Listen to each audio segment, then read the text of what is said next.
مزید بیانات کے لیے چینل کو سبسکرائب کریں اور بیل آئیکن کو دبائیں۔ جزاک اللہ۔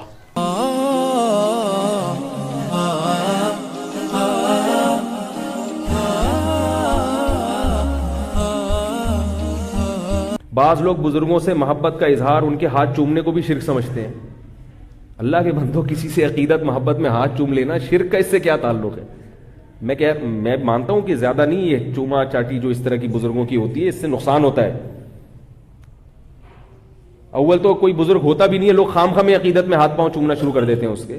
اعتدال ہر چیز میں اچھا ہے، لیکن اگر کوئی فرط محبت میں اپنے کسی بزرگ کے کبھی ہاتھ چوم لے اس میں کوئی خرابی نہیں ہے، اس کا شرک سے کوئی تعلق نہیں ہے۔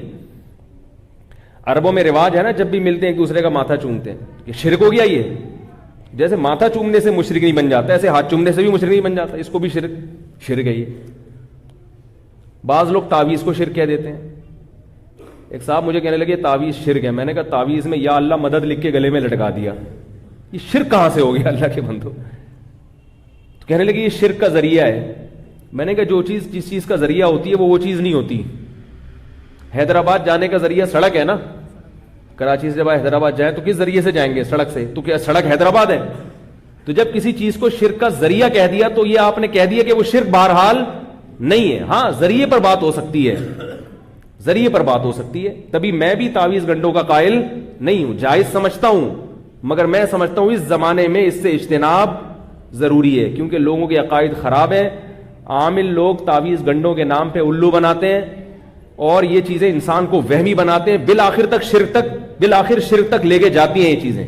اس لیے الحمدللہ میں اپنے بچوں کے گلے میں کبھی تعویذ نہیں لٹکاتا، لیکن اگر کسی عالم نے جائز تعویذ لٹکایا ہوا ہے اس پہ قرآن کی آیت ہے تو میں اس کو مشرک نہیں کہتا۔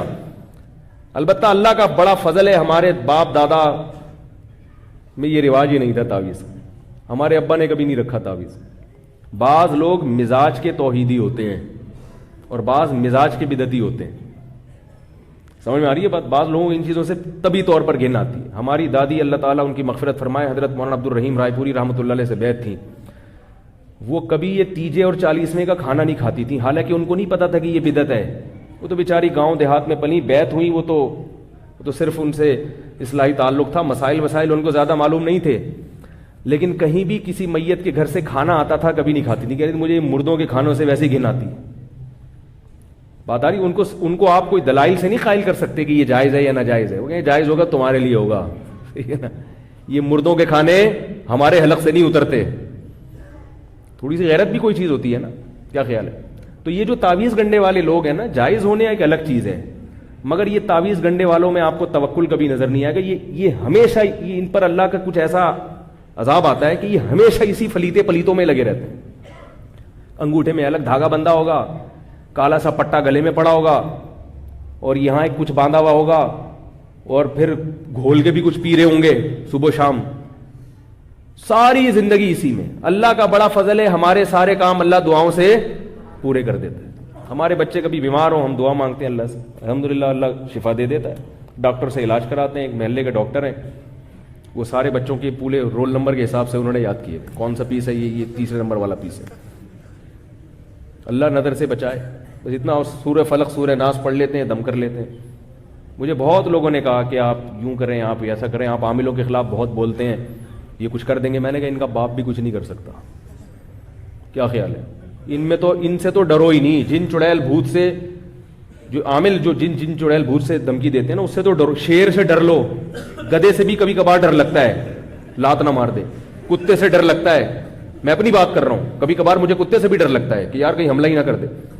حتیٰ کہ کبھی کبھار بکرے سے بھی ڈر لگتا ہے کہ ٹکر نہ مار دے، اور بیوی سے تو سب مسلمانوں کو ڈر لگتا ہے۔ ہر چیز جو دنیا کے ڈراتی ہے، ہم بھی ڈرتے ہیں الحمدللہ، انسان ہے، ہم کوئی لوہے اور فولاد کے بنے ہوئے نہیں۔ اندھیرے سے بھی بعض دفعہ ڈر لگتا ہے، قبرستان میں آپ رات کو اندھیرے میں جا کے بیٹھو تو کتنا ہی بڑا فنٹر ہو، تھوڑا سا ڈر لگے گا۔ اللہ کا بڑا فضل ہے، میں کبھی عامل سے، چاہے دیوبندی ہو، چاہے کسی بزرگ کا خلیفہ ہو، چاہے اس کے ماتھے پہ تہجد کے نشانات ہوں، چاہے اس کو 100 بزرگوں سے خلافتیں ملی ہوئی ہوں، اپن نہیں مانتا بھائی، ہم نہیں مانتے۔ اس پہ میں بہت دلائل لے چکا ہوں، لیکن اگر کسی کو دلیل سمجھ میں نہیں آئے تو کانفیڈنس بھی ایک دلیل ہوتی ہے، کہ ایک آدمی ممبر پہ بیٹھ کے اتنی کانفیڈنس سے بات کر رہا ہے، اس کا مطلب کچھ بات میں دم ہے. کانفیڈنس بھی دلیل ہوتی ہے بعض دفعہ. حضرت ابو بکر نے حضرت عمر رضی اللہ تعالیٰ عنہ کا کسی رائے میں اختلاف ہوا تھا.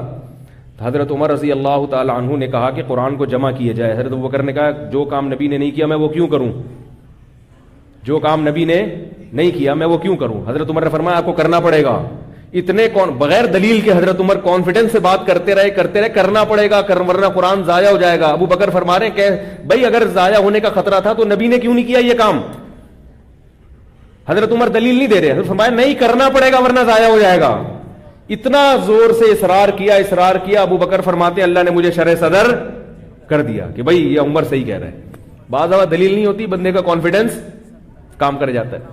میرے پاس تو دلیل بھی ہے, کہیں ہے نہ سمجھے. کانفیڈنس کی بڑی ویلیو ہے. آپ کو پتا ہے کہ ایک چوہے نے جو ہے نا ہاتھی کو پرپوز کیا, ہتھنی کو.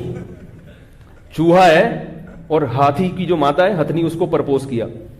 تو ہتھنی نے بولا تو اپنی اوقات دیکھ, تو اپنی اوقات دیکھ, کمبخت اپنا خاندان دیکھ, اپنا قد دیکھ, نہ تیرا نیچ خاندان کے گھٹیا آدمی, تجھے شرم نہیں آئی, میرے لیے نکاح کا پیغام بھیج رہا ہے, تو شرم نہیں آئی. تو چوہا کہتا ہے ان سب چیزوں کو چھوڑ, کانفیڈنس دیکھ میرا. ان سب چیزوں کو, یہ خیر لطیفہ ہے, اس کو لطیفہ ہی سمجھے آپ. کہہ رہے ان سب چیزوں کو چھوڑ, ایک خوبی ہے میرے اندر, وہ کیا ہے؟ کانفیڈنس. تو ہم تو بھائی ایسے اللہ کا شکر ہے کوئی ایسے برے خاندان کے بھی نہیں ہیں, ہمارے پاس تو دلائل بھی ہیں. تو دلائل کے ساتھ جب کانفیڈنس بھی ہو تو بعد میں اور جان پڑ جاتی. تو اس لیے عاملوں سے قطعاً متاثر ہونے کی ضرورت نہیں ہے. اور مجھے یہ نہ بتایا کرے وہ اتنے بڑے بزرگ ہیں ان کے پاس تو حضرت مولانا فلاں دامت برکاتہم جاتے ہیں, مجھے یہ بھی کہتے ہیں حضرت آپ کے استاذ فلاں کے پاس جاتے ہیں. میں نہیں مانتا, میں اپنے استاذوں کو مانتا ہوں مگر وہ جن کے پاس علاج کے لیے جا رہے ہیں خدا کی قسم نہیں مانتا ان کو. اب آپ مجھے اس میں جذباتی سمجھیں یا بیوقوف سمجھیں یا متشدد سمجھیں, جو مرضی سمجھیں, اگر آپ کو عبرت نہیں ہوتی تو جائیں آپ پھر علاج کرائیں. زندگی اگر آپ کی تباہ نہ ہوئی اور تعویذ گنڈوں پلیتوں میں ساری زندگی نہ گزری تو میرا نام بدل دینا آپ. جو ایک دفعہ ان پلیتوں کے پاس چلا گیا نا, روحانی ٹوٹکوں اور فضول لوگوں کے پاس, پوری زندگی کے لیے برباد ہو جاتا ہے. جن چڑیل بھوت کا علاج گھر میں کر لو, آیت الکرسی, سورہ فلق, سورہ ناس پھونک لگا کے, یا کسی مسجد کے امام صاحب کے پاس, بزرگ کے پاس, جو بھی ہیں جو یہ کام کرتے نہیں ہیں ان کے پاس لے جاؤ. بولو حضرت آپ نیک آدمی, آپ کی پھونک میں اللہ نے دم رکھا ہوگا تو اس سے پھونک لگوا لو, یہ ٹھیک ہے, اتنا میں مانتا ہوں. سمجھ رہے ہو؟ تو عجیب نظر اتار رہے ہیں, وہ تسبیح کو یوں ٹک ٹک ٹک کر کے نظر اتار رہا ہے. تجھے یہ کیسے پتا چلا کہ اس میں نظر لگی ہے؟ اور ہر ایک پر 99% لوگوں پہ نظر لگ رہی ہے. میں مانتا ہوں کہ نظر لگتی ہے, برحق ہے, مگر اتنی زیادہ لگ رہی ہے کہ 99% لوگ نظر کی وجہ سے کھانس رہے ہیں. بھائی سردیاں ہیں تو کھانسی تو ہوگی نا. ایک خاتون کا لائیں ایک اپنے چھوٹے بچے کو لے کے, یہ بیمار ہے اور یہ ٹھیک نہیں ہو رہا, فلانے پلیتے اور پتہ نہیں کیا, اور مفتی صاحب آپ دم کریں. میں نے کہا دم تو ہم کر دیتے ہیں, وہ تو سنت عمل ہے, لیکن یہ بچہ بیمار کیوں ہے؟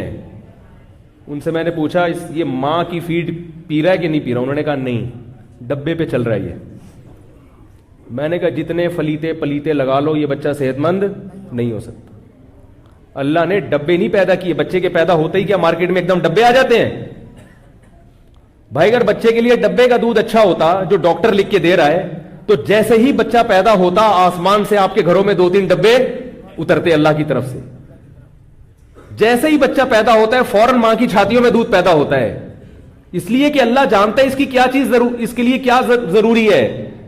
تو ماں کا دودھ ضروری تھا تو اللہ نے وہ پیدا کر دیا, ڈبہ ضروری نہیں تھا تو اللہ نے نہ ڈبہ پیدا کیا نہ ڈبے کے اندر دودھ پیدا کیا.